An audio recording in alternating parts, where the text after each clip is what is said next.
I walked into the Ellington house holding one hot tray. Meeting a silence meant for someone who no longer existed. My mother-in-law had introduced me to her guests as an item to be cleared away. She thought tonight she would kick me out of my own home. She had no idea I already knew how they planned to steal it, who the buyers were, and what I prepared would freeze the entire table. My name is Bethany Ellington. I am 36 years old, and for as long as I can remember, I have built my life around the quiet, solid comfort of predictability. I work as the Director of Operations at Beacon Arc Logistics, a firm that manages complex supply chains right here in Richmond, Virginia. My days are measured in shipping manifests, route optimizations, and mitigating risks. I am disciplined. I am deeply practical. I believe with every fiber of my being in the kind of stability that a person creates for herself, day by day, choice by choice. I never expected fairy tales, and I certainly never waited for someone else to secure my footing in the world. Then came Nathan Holloway. Nathan was the kind of man who defied my need for strict order, and perhaps that was exactly why I let him in. He worked as a brand consultant in the high-end event industry, a career perfectly suited to a man of his nature. He was impossibly charming, a highly social creature who moved through the world with a golden, effortless ease. He knew exactly how to speak, how to listen, and how to make every single person in a crowded room feel as though they were the center of his universe. Where I saw schedules and cold logistics, Nathan saw aesthetics and human connection. He brought a brilliant, disarming light into my carefully structured world. And for a long time, I believed that light was entirely warm. The true center of my gravity, however, was not my demanding job or even my marriage. It was my home. I owned a sprawling 3-story townhouse nestled deep in the historic district of Old Richmond. My biological aunt, Lorraine Ellington, had left it to me several years before Nathan even existed in my orbit. The property was completely mine. The deed carried my name alone, a legally binding testament to my independence. It was a beautiful structure, full of wide plank hardwood floors, heavy crown molding, and tall windows that caught the afternoon sun perfectly. But the townhouse was more than just a place to sleep. It was a functional, self-sustaining ecosystem. I rented out the entire ground floor to a thriving wedding floral studio. The scent of fresh eucalyptus and blooming roses often drifted up the stairs to the second and third floors, which I had converted into my private living quarters. This setup meant the building was not merely a vessel for cherished family memories. It provided a steady, legal, and clearly defined stream of independent income. It was my safety net, woven directly from the bricks of my own heritage. During the first few years of our marriage, Nathan seemed to understand and respect what that house meant to me. More than that, he seemed to love it with a passion that matched my own. He would walk through the rooms, trailing his hand along the antique mahogany banister, and tell me that this place was the heart of our future. He spoke of the history seeped into the walls with genuine reverence. I listened to his poetic declarations and let myself believe that he loved the soul of the house, that he cherished my family history just as much as I did. I believed he saw it as a sanctuary, not merely a piece of prime real estate sitting on a highly coveted block. And then there was Veronica Holloway, Nathan's mother. Veronica was a woman in her early 60s, though she possessed an icy, well-preserved elegance that made age seem entirely irrelevant to her. She was sharp, calculating, and highly respected within the local charity circuits. In Richmond society, her name was a currency all its own.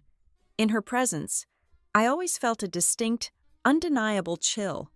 On the surface, Veronica was the picture of refined Southern politeness. She never raised her voice. She never made an outright insult. Yet, every interaction left me feeling like a minor, easily replaceable piece in a grand chessboard she was playing alone. Whenever we were in the same room, she had a way of looking at me that made me feel entirely temporary. She viewed me not as a permanent daughter-in-law, but as a temporary placeholder in her son's life. Her specialty was the backhanded compliment, delivered with a smile that never quite reached her eyes. Over Sunday afternoon tea, she would compliment my career. noting how wonderfully resourceful I was to manage logistics, before letting out a soft, theatrical sigh and adding that it was such a pity I lacked a purely social disposition. Her true target, however, was always the house. She would visit the townhouse, walk through my living room in her expensive shoes, and praise the architectural integrity of the high ceilings. But she could never leave it at that. She would always pivot, her voice dripping with faux concern, to lament how the property was being painfully underutilized. She would stare down at the entrance of the floral studio and muse aloud about its untapped commercial potential. She saw a venue, an investment, a cash flow multiplier. She never saw my home. For years, I swallowed those moments of creeping unease. I packed them away in the back of my mind, rationalizing them the way so many women do. I told myself that navigating marriage inherently required a deep reservoir of patience, especially when dealing with formidable in-laws. I convinced myself that her veiled criticisms were just the growing pains of blending two very different families. It helped that Nathan was always there to administer the antidote. After one of Veronica's particularly grueling visits, he would wrap his arms around me, kiss the top of my head, and tell me how incredible I was. He swore that I was the only person on earth who had ever managed to handle his mother so smoothly. He framed it as a victory, a testament to my strength and our solid partnership. He made me feel proud of my endurance, proud of my ability to keep the peace.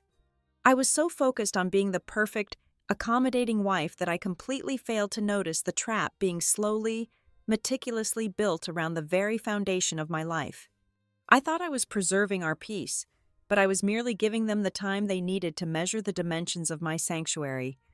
The shift did not happen overnight. It was a slow, creeping infiltration that began shortly after our 4th anniversary. Until then, the remarks about my property had been veiled under a thin layer of social critique, easily brushed aside as the complaints of a woman who simply demanded more luxury than a historic home could provide. But suddenly, the tone changed entirely. The inquiries lost their passive-aggressive edge and became chillingly clinical. During a Sunday brunch, between sips of mimosas, she leaned across the table and asked about the most recent appraisal value of my property. It was not a question born of idle curiosity, it was a targeted strike. A week later, she inquired about the exact zoning classification of my historic block. Then came questions about the remaining duration of the commercial lease downstairs, down to the exact month of renewal. She even hypothetically wondered aloud if the structural load-bearing walls would permit a full conversion into an open-concept event venue. People who are merely making polite conversation over eggs, Benedict, do not ask about load-bearing walls and commercial zoning laws. As someone who spent her days managing complex supply chains, I knew how to spot when someone was auditing an inventory. At first, my husband played the role of the buffer flawlessly. Whenever I voiced my irritation on the drive home from those exhausting encounters, he would let out a warm, easy laugh and brush it off. He would tell me she was simply a woman of a certain generation who equated real estate with idle dinner talk, assuring me it meant absolutely nothing. But as the months wore on, his lighthearted dismissals faded. His easy laugh was replaced by a rigid posture and a tightly set jaw. When I pressed him on why his mother suddenly needed to know the exact square footage of my living room, he stopped defending my boundaries. Instead, he stared straight ahead at the road, his knuckles white on the steering wheel, and offered a vague, practiced deflection. He told me she was just thinking about the future. He never specified whose future she was planning, and the omission hung heavy in the air between us. The atmosphere in my own home began to feel dense, thickened by a quiet current of secrets I could not quite access. The first tangible crack in the facade appeared on a rainy Tuesday evening. I had come home from the logistics firm a few hours early. My schedule unexpectedly cleared due to a canceled vendor meeting. I walked down the hallway in my stocking feet, my footsteps completely silent against the hardwood. As I approached the dining room, I heard the low, urgent murmur of voices. I stepped into the doorway and found the two of them leaning over the long mahogany table. Spread out between them was a large, glossy color printout of my architectural floor plans. The moment my shadow fell across the room, both of their heads snapped up, My husband's hand shot out, slapping the paper face down against the wood with a sharp, violent smack. The movement was entirely reflexive, driven by raw panic. The silence that followed was thick and suffocating. They looked at me, and I looked at the blank white back of the paper. Neither of them offered an explanation. I knew then, with absolute certainty, that I had just walked through a door I was never meant to open, interrupting a board meeting disguised as a family visit. A few weeks after the dining room incident, another layer of dread settled over my daily routine. My husband, usually so attached to his relaxed, charismatic persona, became constantly on edge. His phone would buzz, and instead of glancing at it casually, his shoulders would instantly tense up toward his ears. He began taking calls out on the back patio, sliding the glass door shut behind him and pacing the length of the brick courtyard like a caged animal. Even through the double-paned glass, I could see the rigid lines of his body, the frantic, defensive gesturing of his hands. He was arguing, he was pleading. But the moment he slid that glass door open and stepped back into the kitchen, the tension vanished entirely. His face smoothed out into a mask of perfect, untroubled calm. He was performing a newly sanitized version of himself just for my benefit, and the sheer effort of that performance was terrifying to witness. He was trying to manage a crisis I was not allowed to see. The unease crystallized into something far more concrete when I went downstairs to speak with Tessa Bloom. Tessa was the tenant running the floral studio on my ground floor. She was fiercely independent, possessing a sharp mind and an incredibly blunt way of speaking that I always appreciated. We had an excellent relationship, built on mutual respect and clear professional boundaries.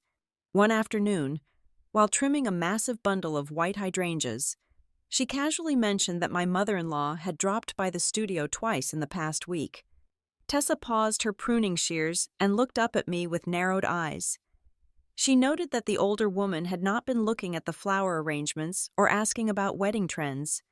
Instead, she had been standing near the front windows with a leather-bound notebook, meticulously counting the foot traffic on the sidewalk and asking probing questions about peak business hours and daily revenue averages. Tessa bluntly stated that the woman acted less like a visiting relative and exactly like a commercial real estate scout evaluating a retail footprint. The revelation struck me like a physical blow to the chest. The matriarch had never once shown a shred of genuine respect for the floral industry. She had always viewed the ground floor studio as a quaint, slightly embarrassing hobby shop, entirely beneath her social standing and her philanthropic circles. Her sudden obsessive interest in Tessa's customer flow made absolutely no sense from a personal standpoint. It was completely out of character unless the motive was stripped of all familial pretense. This sudden fascination carried the distinct, metallic scent of cold, hard currency. She was not checking on a family asset. She was running a quiet feasibility study right under my nose. The final red flag was planted directly in the center of my living room by the man I married. It happened on a quiet Sunday morning while we were drinking coffee. Without any prompting, he set his mug down and suggested that perhaps I needed to start thinking much bigger about the property. His eyes lit up with a synthetic, rehearsed enthusiasm. He pitched the idea of transforming my quiet, private sanctuary into an experiential brand, a boutique event space catering to high-end clientele. He used corporate buzzwords like synergy and monetization that felt dirty and intrusive in my home. This was the same man who, years earlier, had sworn he loved the building precisely because of its intimacy and its deep, quiet connection to my family lineage. Now, he was looking at the antique crown molding and seeing nothing but profit margins and investor appeal. I did not have a single shred of hard proof. I had no emails, no signed contracts, no recordings of their hidden conversations, but the logistics of my career had trained me to recognize a supply chain of deceit when I saw one. The variables were all shifting in the exact same direction, the slow, methodical probing, the hidden blueprints on my dining table, the secret phone calls on the patio, the commercial scouting disguised as drop-in visits, the sudden push for a rebranding of my heritage. For the very first time since I put a wedding ring on my finger, I looked at my husband and his mother and realized they were no longer just two people with difficult, demanding personalities. They had transformed into something far more dangerous. They were acting exactly like two cutthroat business partners, standing shoulder to shoulder, coldly calculating the liquidation value of my life. The mail arrived late on a Tuesday morning. I usually do not check the physical box before heading to the logistics firm, but the postman had left a thick, cream-colored envelope jutting out from the heavy brass slot of the front door. It looked official, demanding attention. The return address, printed in the upper left corner, belonged to a highly aggressive commercial real estate group based in the financial district of the city. The recipient name, printed in stark black ink, was my husband. I did not hesitate. I slid my finger under the flap and tore it open. Inside was a comprehensive, professionally bound commercial appraisal of my home. The pages detailed the structural integrity of the brickwork, the high foot traffic of my historic street, and the projected quarterly rental yields if the entire 3-story building were to be gutted and converted into a luxury event space. My heart hammered against my ribs as I flipped through the glossy pages. I had never authorized anyone to step foot on my property for evaluation. I had never signed a single document permitting this real estate group to assess the worth of the roof over my head. When I held the thick packet up to him in the kitchen later that afternoon, he did not even flinch. He leaned casually against the marble counter, took a slow, deliberate sip of his sparkling water, and told me it was just a free consultation from an old college acquaintance who owed him a favor in the real estate business. The explanation spilled out of his mouth entirely too fast. It was far too smooth. It lacked the natural hesitation, the slight stutter of a genuine excuse. He had rehearsed that exact sentence. He was fully anticipating my discovery of the envelope and had prepared a sterile, highly plausible defense to shut the conversation down immediately. That evening, the suffocating atmosphere in the house physically pushed me out. I went down to the attached garage under the pretense of looking for a misplaced box of winter coats. In truth, I just needed to breathe air that did not feel heavy with unsaid things. The garage shared a thin side door with the back patio. As I reached for the overhead light switch, I heard his voice filtering through the dark wood. He was on the phone again. I stood perfectly still in the dark, the concrete floor freezing through the thin soles of my shoes. I leaned my ear against the painted surface of the door. The night was quiet enough for me to hear his exact words, spoken with a chilling, clinical detachment. He said, "If the emotional part blows up first, she will sign something just to keep things quiet." I froze. The cold of the garage seeped into my bones, but it was nothing compared to the absolute ice flooding my veins. They were not merely discussing our future or making hypothetical business plans. They were weaponizing my personality. They were actively calculating my psychological breaking point.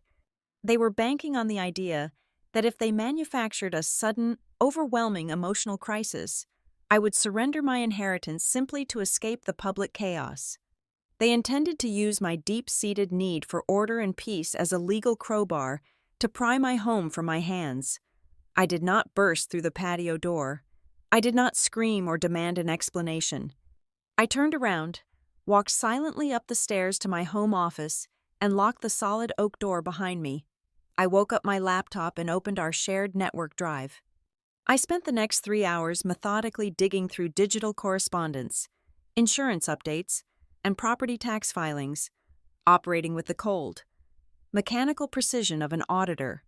Deep within a buried, innocuously named folder containing old tax receipts, I found it. It was a sleek, professionally designed investor pitch deck. The title page read, "Holloway Heritage Evenings." I scrolled through the slides, my stomach twisting into tighter knots with every single click of the mouse. There were scanned copies of my architectural floor plans, the exact same ones I had seen them hiding in the dining room weeks prior. The presentation outlined a highly detailed, phased takeover of the property. The most sickening part was the executive summary. It described my home as a key property anticipated to transition to the operating group following the current owner's phase of personal restructuring. Personal restructuring. It was a masterclass in corporate sterilization. They had taken the planned destruction of my marriage, the calculated betrayal of my trust, and the theft of my sanctuary, and reduced it all to a neat, bulleted business projection. I was no longer a wife. I was a logistical hurdle scheduled for swift and efficient removal. The final, undeniable piece of the puzzle arrived 2 days later. Tessa knocked on my private entrance, holding her tablet tightly against her chest. Her usually bright, open face was drawn and serious. She handed the screen over to me without a word. It was an email she had received entirely by mistake, a sloppy administrative error from the desk of my mother-in-law's personal assistant. The email was intended for a local luxury caterer whose company name was frustratingly similar to Tessa's floral supplier. Attached to the message was a preliminary guest list and a list of smaller private investors. But it was the short, typed note in the body of the email that made my vision blur. It read, "Once Bethany is out of the picture, we will finalize the site survey schedule." Out of the picture. The words were so casual, so violently dismissive. I handed the tablet back to Tessa, thanking her with a voice that sounded remarkably steady for a woman whose entire reality had just been set on fire. I did not march downstairs to confront anyone. Confrontation is a luxury for those who already hold the upper hand. I needed armor, not an argument. I walked straight back to my office, picked up my phone, and dialed the direct line of Mara Kessler. She was the sharp, fiercely intelligent real estate attorney who had handled the grueling probate and inheritance paperwork for my aunt all those years ago. I did not cry when her assistant transferred the call. I simply gave Mara my name, told her the situation had fundamentally changed overnight, and instructed her to quietly pull every single document regarding the ownership structure and legal protections of my property. I was done waiting for the axe to fall. It was time to build a fortress. I sat across from Mara Kessler in her downtown office, the heavy mahogany desk acting as a barricade against the chaos outside. Mara was not a woman who offered false comfort. She traded strictly in cold, hard facts. She looked over the original deed, her eyes scanning the familiar legal jargon she had drafted for my aunt years ago. Her voice was steady and devoid of sentiment as she confirmed what I had hoped to be true. The townhouse was 100% my separate, premarital property. My name stood alone on the title, a solitary fortress of ownership. The simple act of my husband moving his belongings into my space and residing there after our wedding did not magically grant him automatic equity or rights to the property under Virginia state law.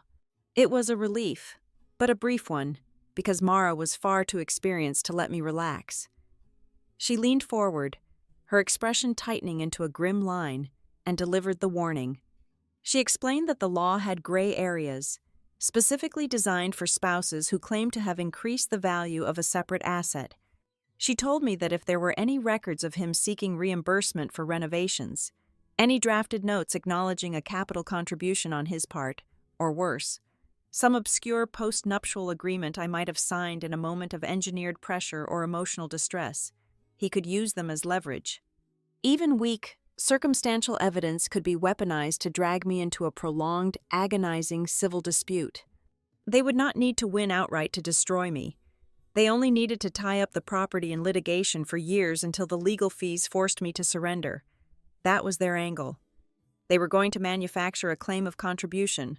I returned to my home office with a cold, singular focus.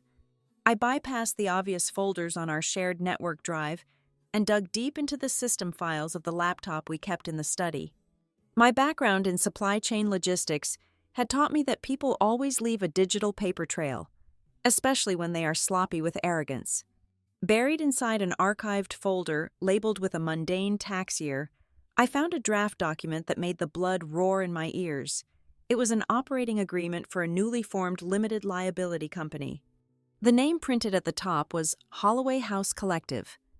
I scrolled down to the schedule of assets. Right there, explicitly listed as the core capital contribution to the new entity, was my townhouse. They had already drafted the paperwork to absorb my home into their corporate structure, treating my inheritance as if it were already liquidated. Attached to that operating agreement was a secondary file, a meticulously formatted spreadsheet detailing renovation costs supposedly incurred over the past 3 years. I stared at the numbers, my analytical mind instantly recognizing the glaring discrepancies. The costs for the master bathroom remodel and the patio landscaping had been blatantly inflated, padded by tens of thousands of dollars to create a false narrative of massive financial investment on his part. But the true fatal flaw in their fabricated ledger was an entry dated just 8 months prior. It listed a significant payment for foundational masonry work to a specific local contractor. I knew for an absolute fact that particular contractor had permanently closed his business and moved out of state exactly 4 years ago. They were not just exaggerating his contributions, they were actively forging a financial history to steal my equity. It was a calculated criminal level of fraud. As I kept digging through the associated email chains forwarded to that hidden folder, the true scope of the conspiracy finally broke the surface. The shock was profound, settling deep into my gut like a heavy stone. My mother-in-law was not merely orchestrating a power grab to control my home out of sheer greed or a desire to dominate. She was desperately trying to use it as collateral. I uncovered a series of frantic, heavily redacted emails detailing a string of disastrous, high-end luxury event contracts my husband had severely mismanaged. He was drowning in hidden debt, owing massive sums to vendors and silent partners. The carefully curated image of the successful, charismatic brand consultant was a complete lie. They did not want my house to secure our family future. They needed the townhouse as a financial life raft. They were planning to leverage my inheritance to bail out his sinking commercial ambitions before his creditors completely destroyed his reputation and their social standing. I called Mara immediately from a burner phone I had purchased that afternoon, outlining every piece of fabricated evidence I had just unearthed. Her voice was sharp and commanding through the receiver. She explicitly instructed me to lock the files down, take digital screenshots, but to leave absolutely no trace that the original files had been accessed. I had to maintain total silence. She warned that if he even suspected his blueprint had been discovered, he would immediately wipe the hard drives, alter his entire narrative, and rush to the courts to paint me as a paranoid, out-of-control spouse having a mental breakdown. If I confronted him now, I would hand them the exact emotional explosion they needed to execute their trap. I had to be a ghost in my own life. I had to smile at my executioner. I walked down to the kitchen that evening, my pulse slow and steady, functioning entirely on adrenaline and sheer willpower. I cooked a roast, set the table with our everyday plates, and sat across from the man I had married. We ate dinner just as we had 1,000 times before. He smiled, asked about my day at the logistics firm, and poured me a glass of red wine with the same charming, practiced ease he had always possessed. The clinking of his silverware against the porcelain sounded incredibly loud in the quiet room. I looked back at him, offering a perfectly polite smile, actively participating in the hollow theater of our marriage. But behind my eyes, the entire landscape of my reality had shifted permanently. The agonizing, hopeful question of whether or not he was going to betray me was completely gone. As I watched him cut his food, utterly oblivious to the fact that I held his financial execution orders in my mind, the only question left echoing in my head was just how long he had been betraying me. I started moving my assets in the dead of night. Logistics is the science of moving resources from a point of origin to a point of consumption, but it is also the science of securing supply lines against hostile interference. I treated my own life exactly like a corporate takeover. While the man I married slept soundly in the master bedroom down the hall, I sat in my home office illuminated only by the harsh blue glare of my monitor. I pulled every single digital file related to my aunt and the inheritance she left me. I made secure, redundant backups of the original property deed, the commercial lease agreement for the ground floor, and every solitary receipt for the renovations I had funded completely out of my own pocket before I ever walked down the aisle. I gathered these documents into a heavily encrypted digital vault and transmitted the entire package directly to Mara Kessler and a forensic accountant she had personally recommended. I instructed the accountant to trace every single dollar my husband ever claimed to have spent on the property and prepare to prove it was a complete fabrication. The next morning, during my lunch hour at the firm, I took my first physical step toward financial independence. I walked into a completely different retail bank, an institution entirely unaffiliated with our joint accounts.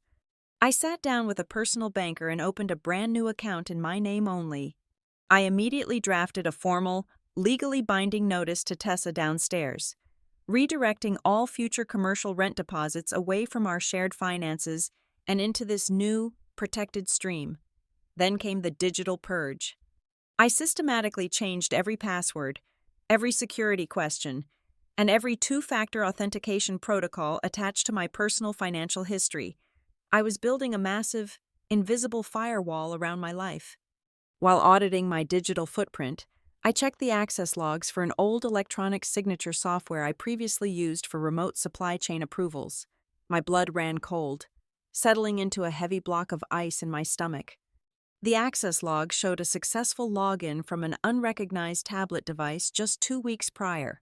It was the exact time frame when he first started talking about rebranding the house.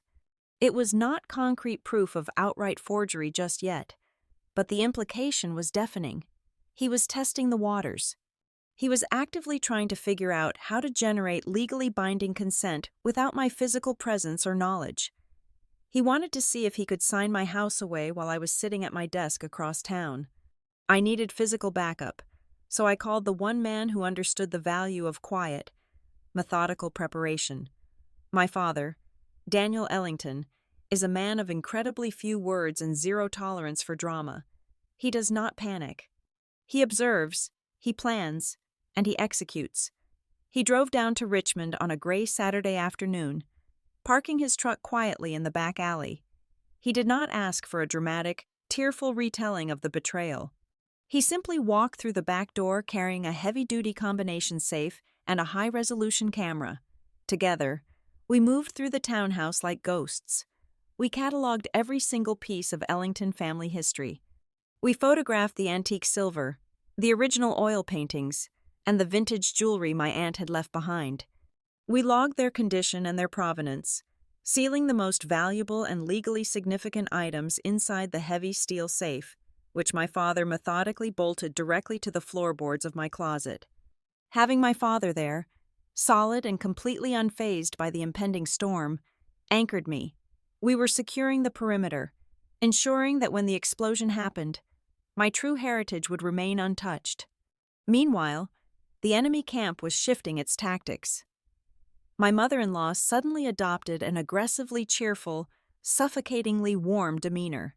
She began dropping by unannounced, her arms full of glossy catering brochures and expensive fabric swatches. She announced her grand intention to host an elegant spring dinner right here in my townhouse. The proposed guest list she casually slid across my kitchen island was a highly curated collection of local philanthropists, wealthy relatives, close socialite friends, and heavy-hitting charity regulars. It was a guest list precisely designed to maximize social pressure and trap me under the weight of public expectation. My husband cornered me in the kitchen one evening to enforce her plan.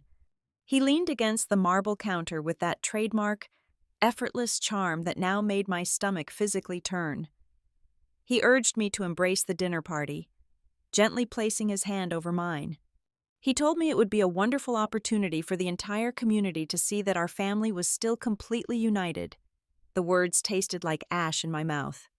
I smiled and nodded, playing the part perfectly, but I saw right through the performance. He was trying to lock down a public image of domestic bliss right before he dropped the private guillotine. He wanted a room full of powerful witnesses to see me playing the role of the perfectly accommodating, deeply supportive wife, making it utterly impossible for me to fight back without looking completely unhinged when their legal demands finally dropped. The sheer audacity of their plan became fully apparent a few days later. Tessa caught me in the back stairwell, her face tight with a mixture of anger and confusion. She told me that while I was at the logistics firm, 2 strange men in sharp business suits had walked right into her floral studio. They were not looking to buy wedding arrangements. They were holding clipboards and actively measuring the square footage of her retail space. When Tessa firmly demanded to know who they were, They casually mentioned they had been directed there by an older woman matching my mother-in-law perfectly. They were treating my active, legally leased ground floor like a vacant commercial shell, assessing the foot traffic and the structural layout for an event model as if Tessa and I had already been evicted. The final piece of their strategy snapped into place that very afternoon. I was coming up the stairs when I heard her familiar, clipped voice drifting from the guest room.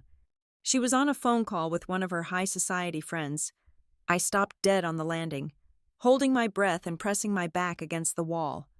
I heard her say, with absolute, chilling confidence, that on the night of the dinner, everything will be understood the exact right way. I stood there in the shadows of my own hallway, my hand gripping the cold mahogany banister. They wanted a stage. They wanted an audience of wealthy investors and socialites to witness my quiet, forced surrender. They thought they were building a flawless social trap I could not escape without destroying my own dignity and reputation. I took a slow, deep breath, feeling a profound, icy calm settle over my entire mind.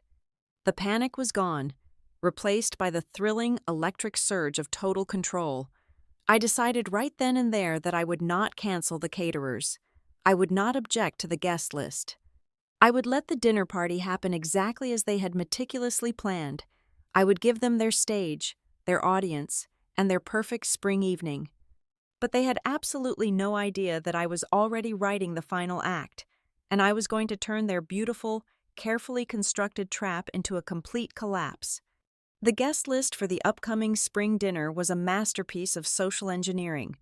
My mother-in-law had not simply invited family, she had curated a highly specific audience. It was an event designed to look like an intimate gathering while functioning entirely as a stealth investor pitch. The people she selected were just close enough to our family to spread rumors rapidly through the local social circuit, but more importantly, they were wealthy enough to have been previously targeted for my husband's failing luxury event ventures. Her timing was as calculated as her guest list. The financial quarter was rapidly coming to a close, tightening the noose around his hidden debts. Concurrently, I had just wrapped up a brutally demanding, high-stakes supply chain integration at Beacon Arc Logistics. I was physically and mentally drained, operating on a severe deficit of sleep. She knew this. She was banking on my genuine exhaustion to sell her narrative.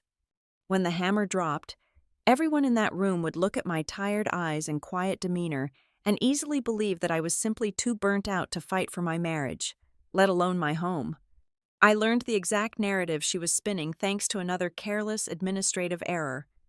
I found a misprinted email crumpled in the recycling bin of the home office. It was a correspondence between her and one of the high-profile invitees. In the middle of a paragraph discussing catering options, she casually dropped a sentence stating that I would be moving out soon to give her son the space he needed to rebuild. The phrasing was breathtaking in its arrogance. She was preemptively seeding the idea that my departure was a mutual, settled decision, and that my historic townhouse was naturally remaining within their family portfolio. But while she was busy setting the stage in the dining room, I was quietly reinforcing the vault. My attorney, Mara, did not wait for the opening bell of a divorce proceeding. She moved with ruthless legal precision. She quietly filed a formal notice of pendency directly onto the property title. This brilliant maneuver acted as an invisible shield. It legally blocked anyone from placing a deposit, securing a mortgage, or attaching any new liens to the townhouse while a potential dispute was brewing. It meant that even if my husband somehow managed to trick a lender into considering the property as collateral, the title search would immediately flag the freeze. I was fully protected from any surprise financial encumbrances, and they had absolutely no idea the locks had already been changed from the inside. Simultaneously, the forensic accountant delivered the final nail for the coffin they were trying to build for me. He had finished analyzing the digital spreadsheet I had pulled from the hidden folder. He officially confirmed that the 3 largest renovation invoices my husband intended to use as proof of his capital contribution were complete digital forgeries. They were amateurish reconstructions built off an outdated invoice template. The generation dates, the tax identification codes, and the sequential numbering formats were wildly inconsistent. If he ever dared to present those documents in a deposition or a civil trial, they would not just lose the case, he would be facing severe consequences for fraud. His entire claim of financial contribution was now a loaded gun pointed directly at his own head. Yet, inside the walls of the townhouse, I played the role of the compliant, exhausted wife to absolute perfection. I spent the days leading up to the event prepping the kitchen, roasting vegetables, and finalizing the menu. I even stood in the dining room and politely asked the matriarch if she preferred the ivory linen tablecloths or the pale slate ones. I let my shoulders droop slightly when my husband was in the room. I let him see the dark circles under my eyes. I wanted him to look at me and see a woman who was too worn down by corporate logistics to even smell the smoke of the fire they were building around her. In my quiet moments, the sheer cruelty of their strategy became crystal clear. The goal was never just a simple, painful humiliation. The humiliation was merely a tool. She wanted to back me into a corner in front of the local elite, creating a scenario so overwhelmingly uncomfortable and socially disastrous that I would do anything to escape the room. She was calculating that, in the immediate, chaotic aftermath of the dinner, I would be so desperate to avoid a messy public scandal that I would hastily sign whatever temporary separation or asset agreement they slid across the table. They were trying to weaponize my dignity, but they had fundamentally misunderstood who I was. I manage supply chains. I specialize in anticipating disruptions and routing around disasters before they happen. I decided to play their exact game, but on my own terms. I would walk into that dining room wearing the exhaustion they expected, projecting the image of a woman completely cornered by her circumstances. I would let them feel the intoxicating rush of their impending victory. I would let them set the entire board, arrange all their pieces, and prepare for checkmate. And then, with just a few carefully chosen, irrefutable words, I was going to flip the entire table. The morning of the spring dinner arrived with a sharp, cloudless sky. I sat in Mara Kessler's office for the final review. The heavy oak door shut tight against the outside world. Spread across her massive desk was the culmination of my silent, methodical war. It was a perfectly organized, legally bulletproof dossier. Mara walked me through the complete file with the cold detachment of a surgeon examining an X-ray. There was the indisputable proof of my sole ownership, the original deed glowing like a shield under the fluorescent lights. Next to it lay the printed copies of the unauthorized capital solicitation emails, explicitly offering my home as corporate collateral to private investors. Beside those were the digital signature access logs, definitively proving the attempted breach of my electronic identity from an unrecognized device. The final, devastating blow was the forensic accountant's report, tearing apart the forged renovation invoices, accompanied by a comprehensive, cross-referenced list of every single individual who had been sold a fraudulent promise regarding my property. Looking at that mountain of paper, a cold, absolute certainty settled over me, freezing the last remaining drops of my marital sentiment. I was not going to play the waiting game any longer.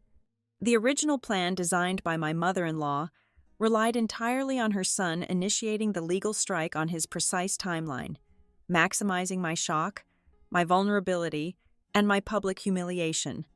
I looked Mara dead in the eye and made a decision that would permanently alter the trajectory of the evening and my entire life. I told her I wanted to be the one to file. I wanted the petition submitted to the court that exact same day, hours before the first bottle of wine was uncorked.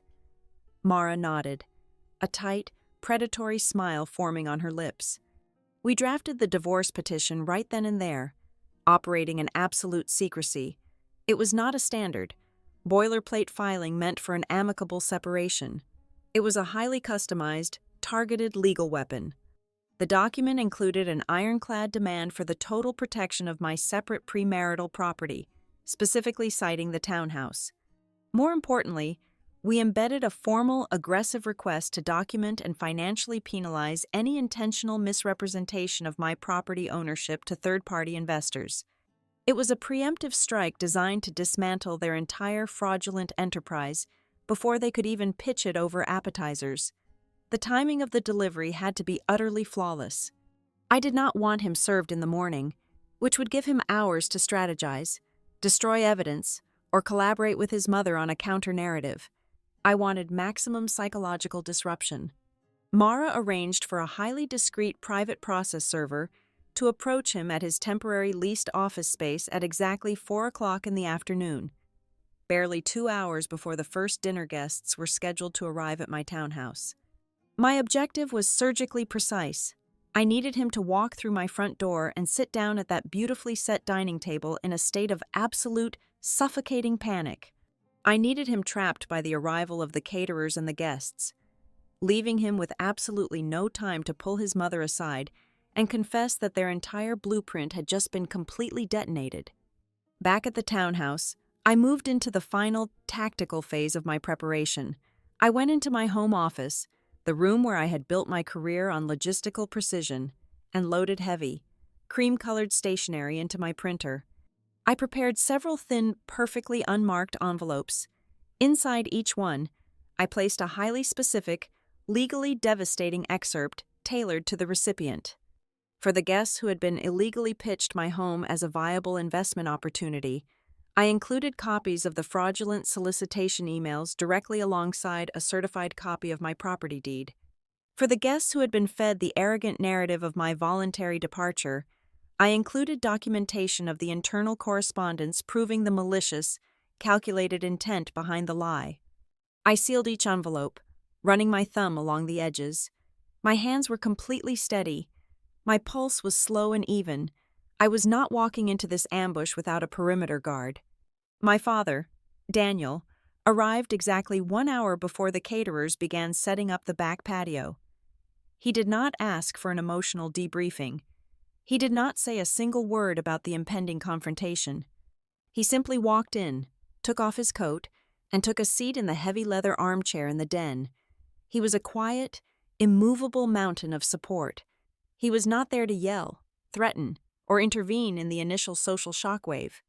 He was simply a physical anchor, a silent, undeniable promise that if the Holloways decided to escalate the situation beyond a civilized dispute, I would not be facing their wrath alone. Downstairs, the perimeter was equally secure. Tessa was already closing up the floral studio for the evening. She had explicitly agreed to remain on standby as a material witness. If they tried to deny their commercial scouting or claim it was merely a misunderstanding, Tessa was fully prepared to swear on the official legal record that the matriarch had repeatedly introduced the ground floor as a space actively being brought into the Holloway business ecosystem. She was my failsafe against their inevitable gaslighting. With exactly 45 minutes left on the clock before the doorbell was scheduled to ring, I went upstairs to get dressed. I chose a minimalist, sharply tailored charcoal dress. It lacked any excess fabric or distraction. It was armor masquerading as evening wear. As I fastened a simple, cold silver clasp at the back of my neck, I looked at my reflection in the mirror. I searched my own eyes for any lingering trace of grief, any residual ache for the man I had loved, or any mourning for the marriage I thought I was building. There was absolutely nothing. The well of sorrow was completely dry. I did not feel the agonizing, breathless pain of a woman about to be publicly betrayed by her chosen family. Instead, I felt a terrifying, crystalline clarity. I felt like a master architect standing inside a condemned building, listening to the foundation groan. I had studied their entire blueprint of destruction. I had traced every single line of their betrayal in the dark. I knew exactly how deep they intended the knife to go, and I knew exactly which bone I was going to use to snap the blade in half.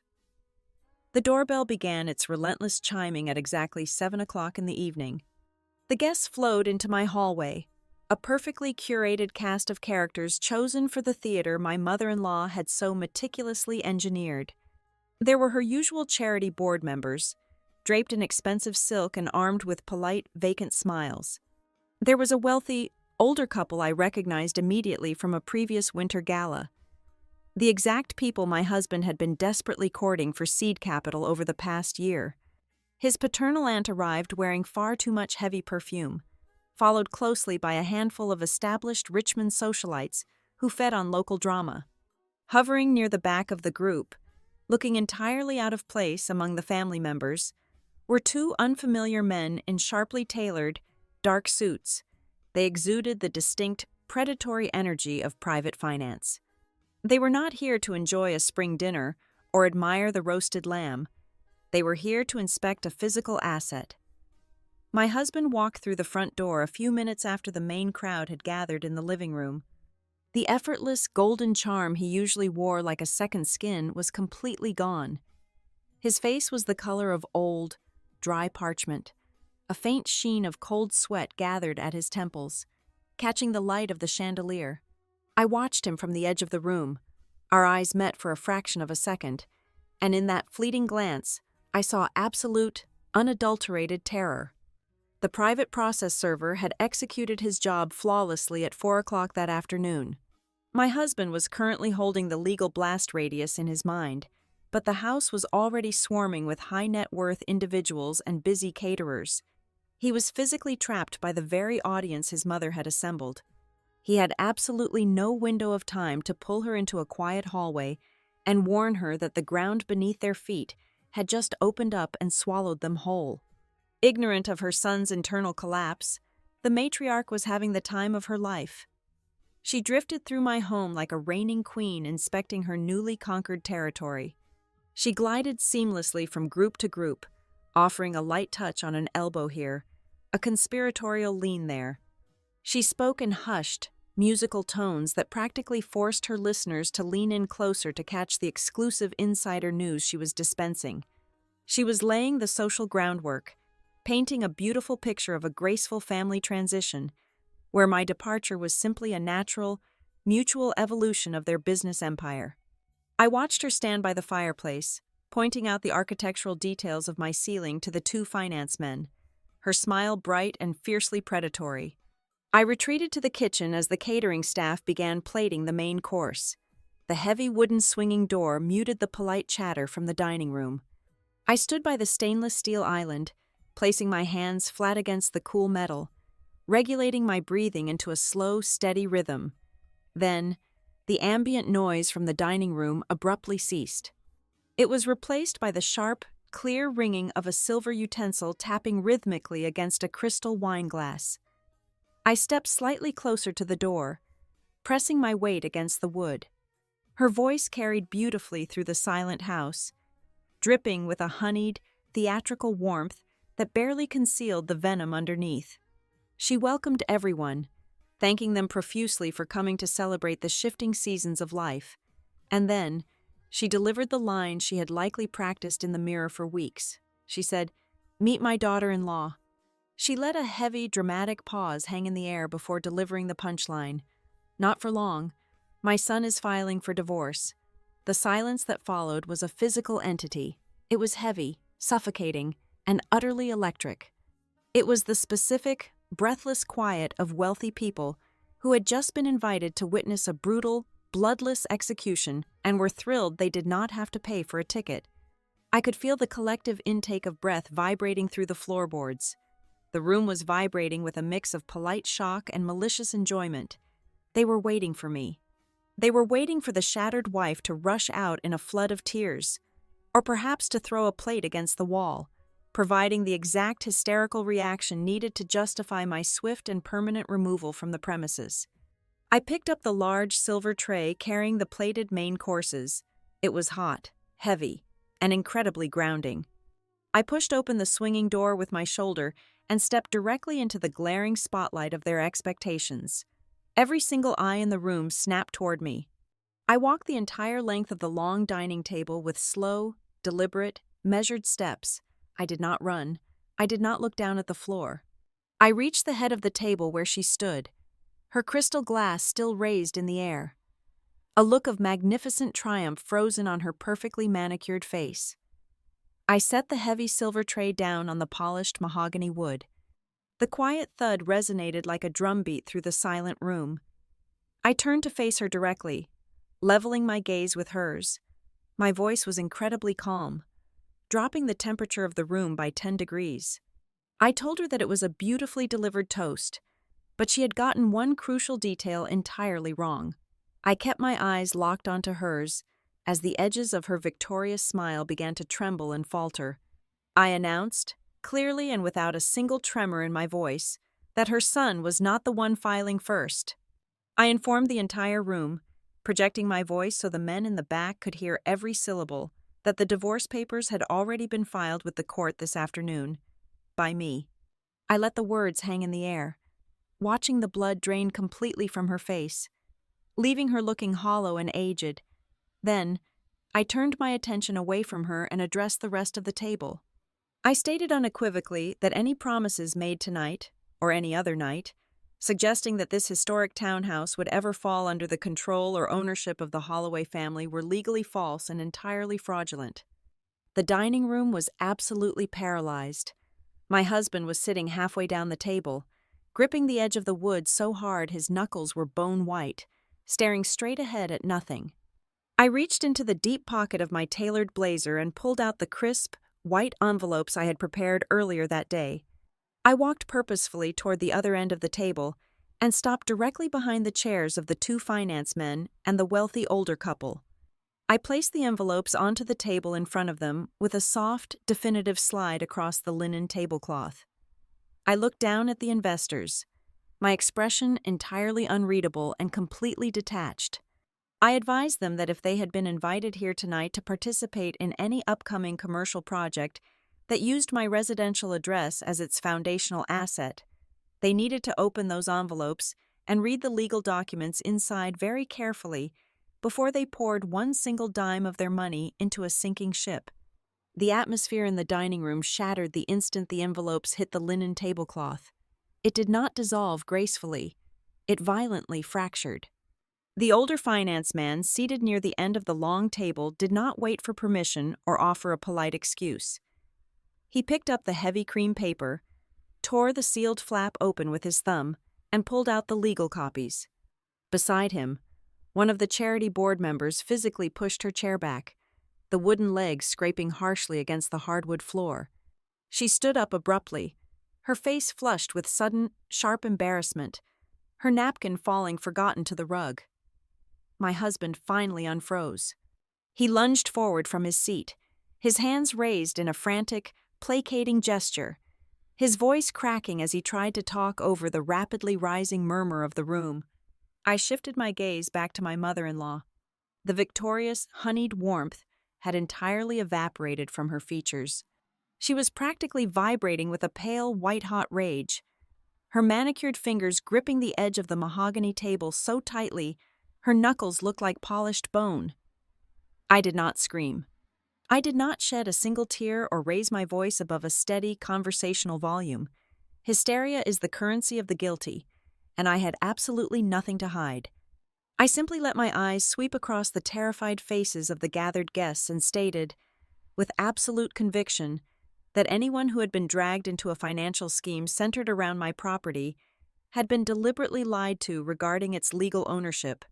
I informed them that my attorney already possessed the complete forensic file, including the forged renovation invoices and the unauthorized solicitation emails, and that the legal firewall was already in place.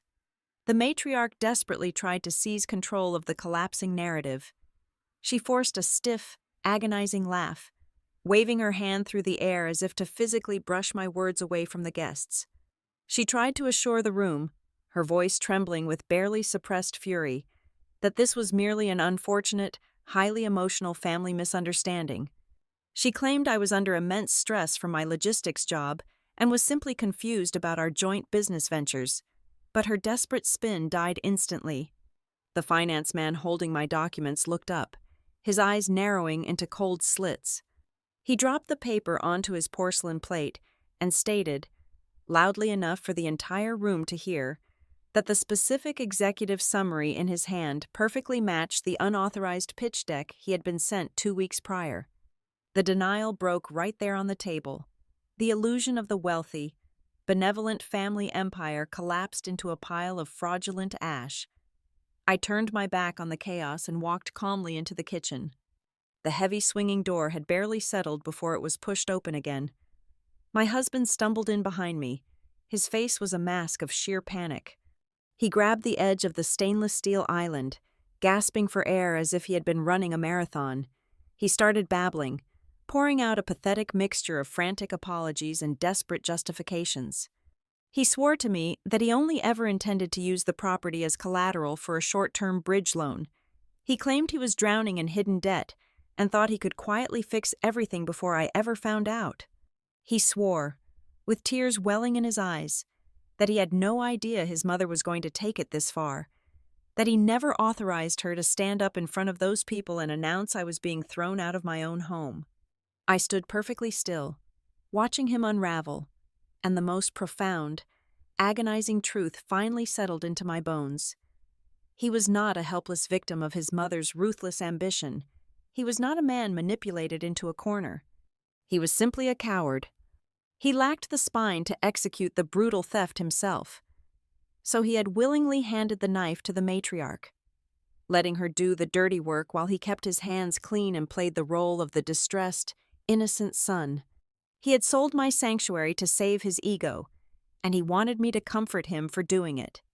The following morning, the enemy proved she was not going down without a vicious, bloody fight. Instead of retreating after the public slaughter, she doubled down. Before noon, her legal team filed an aggressive demand with the family court, seeking full reimbursement for tens of thousands of dollars in alleged marital renovation costs. Simultaneously, she launched a scorched earth social campaign.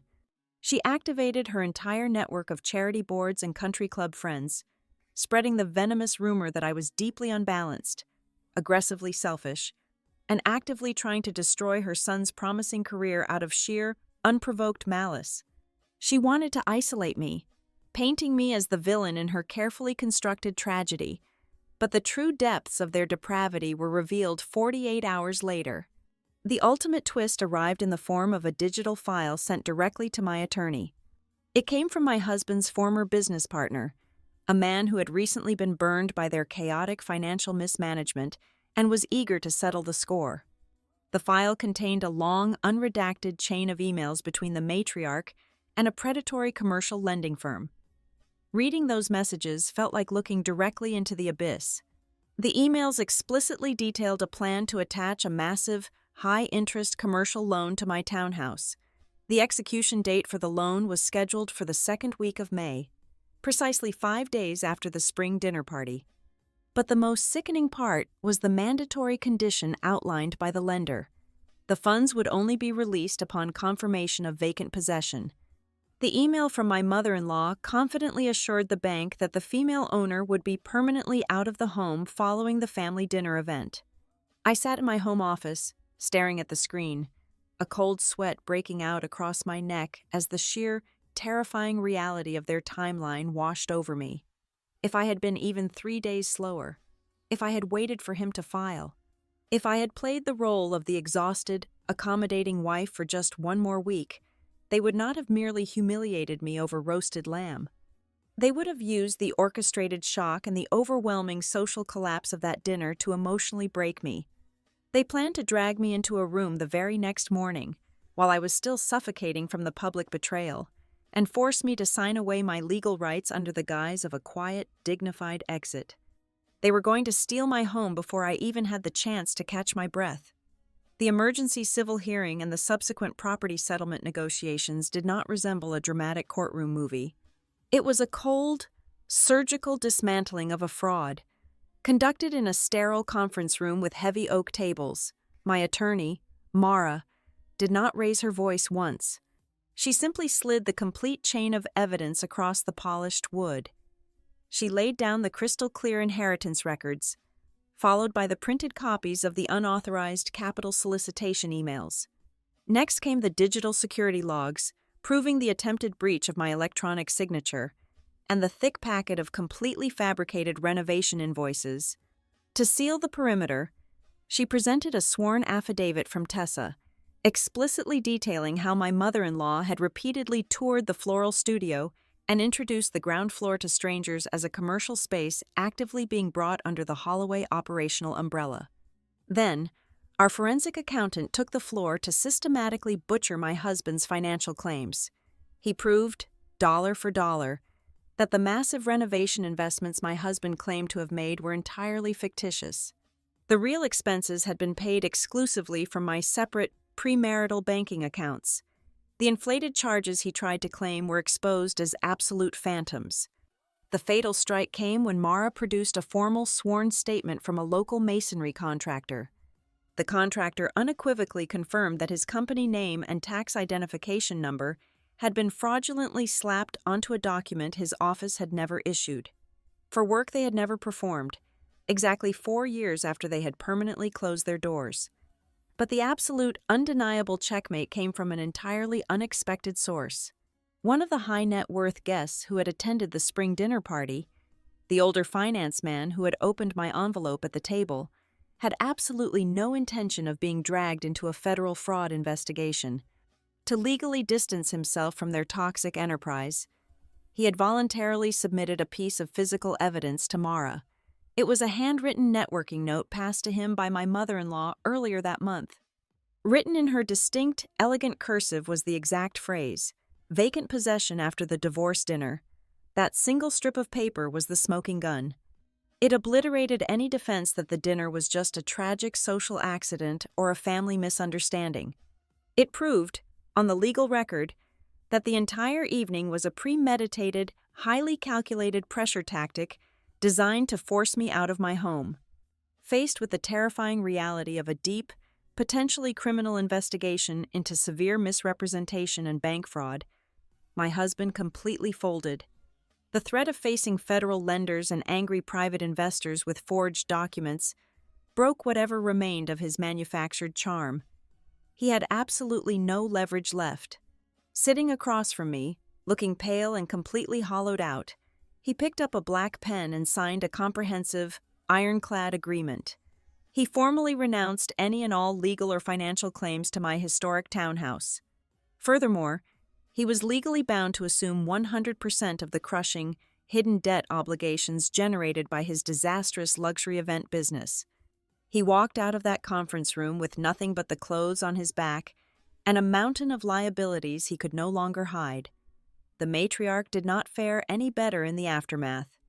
The brutal social collapse she had designed for me rebounded onto her with devastating force.